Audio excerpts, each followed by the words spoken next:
वित्त मंत्री निर्मला सीतारमण ने एक इंटरव्यू दिया है कि टीवी चैनल को, और उन्होंने कहा कि 4 जून को नतीजों के बाद एक सॉलिड बुल मार्केट होगा।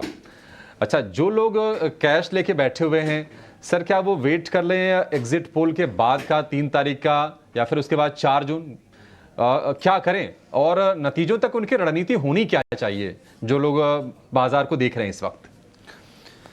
अभिषेक, देखिए, जो लोग कैश पर बैठे हैं यह सोच करके कि नतीजे आने के बाद अगर आएंगे, तो शेयर मार्केट के अंदर ऐसा नहीं होता है।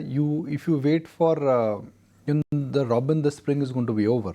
तो आपको हमेशा ऐसे समय में निवेश करना चाहिए जहाँ पर थोड़ी अनसर्टेनिटी रहती है, बिकॉज तभी आपको बार्गेन्स मिलती हैं। जैसे अभी प्राइवेट बैंक्स में अनसर्टेनिटी दिख रही है, फाइनेंशियल्स में अनसर्टेनिटी दिख रही है, IT स्टॉक्स में अनसर्टेनिटी दिख रही है। तो अगर आप एक लंबी अवधि के लिए निवेश करना चाहते हैं तो मुझे कोई मार्केट में अच्छे स्टॉक्स में समस्या नहीं दिखती है। मगर आपका व्यू अगर है जी हम आज लेकर के सोमवार को एग्जिट पोल के नतीजों पर बेच देंगे ऊपर, या फिर जब 4 तारीख को नतीजे आएंगे उसके बाद ऊपर बेचेंगे, तो आप एक इवेंट पर बैट कर रहे हैं। और इवेंट पर बैट करने के कई तरीके होते हैं। आप वो आपका risk reward ratio really matter करता है। तो अगर आप इवेंट पे बेट कर रहे हैं तो आपकी रणनीति अलग होनी चाहिए। अगर आप पोर्टफोलियो की बात कर रहे हैं तो मेरे हिसाब से अच्छे स्टॉक्स के अंदर 2, 3, 4, 5 साल के लिए मुझे तो समस्या नहीं दिखती है। जब फाइनेंस मिनिस्टर या फिर होम मिनिस्टर या फिर प्रधानमंत्री ने कहा कि शेयर बाजार स्थिर रहेंगे और एक भारत की इकॉनमी बुल रन रहेगा, तो मेरे हिसाब से इकॉनमी अर्निंग्स की बात कर रहे थे, जहाँ पर मुझे कोई बड़ी समस्या नहीं दिख रही है।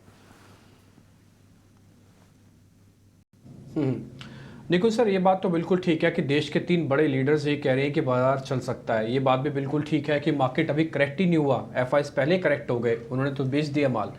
लेकिन सर एक चीज़ है, अगर मान लो FIs को फोर्सफुली वापस इंडिया के अंदर आना भी पड़ा, हम तो ये समझते हैं कि लैंडिंग एरिया उनके पास 2 है, first IT and second is bank. क्या इस बार रणनीति कुछ अलग हो सकती है? क्योंकि 10 साल से तो वही काम कर रहे हैं।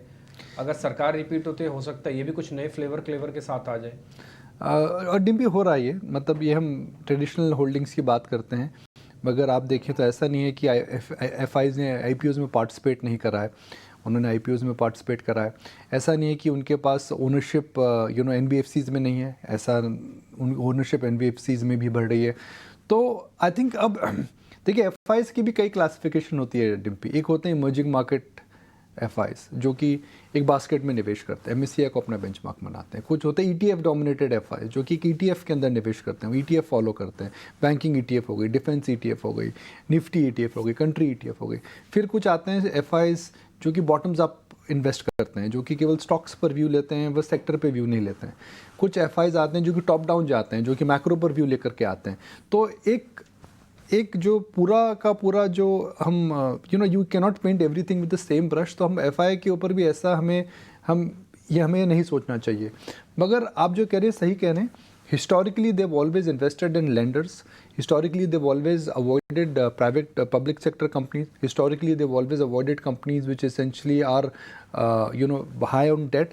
बिकॉज जब FIs निवेश जब इंडिया में कर रहे थे डिम्पी 2000 से 2010 में, 2010 से 2020 के अंदर जहाँ बड़ा पैसा उन्होंने निवेश करा था, उस समय सरकारी कंपनीज इतनी अच्छी नहीं चल रही थी। उस समय PSU बैंक्स के अंदर कॉर्पोरेट गवर्नेंस के इश्यूज़ थे, वहाँ पे लीडरशिप के इशू थे, मगर वह चीज़ें काफ़ी ख़त्म हो चुकी है।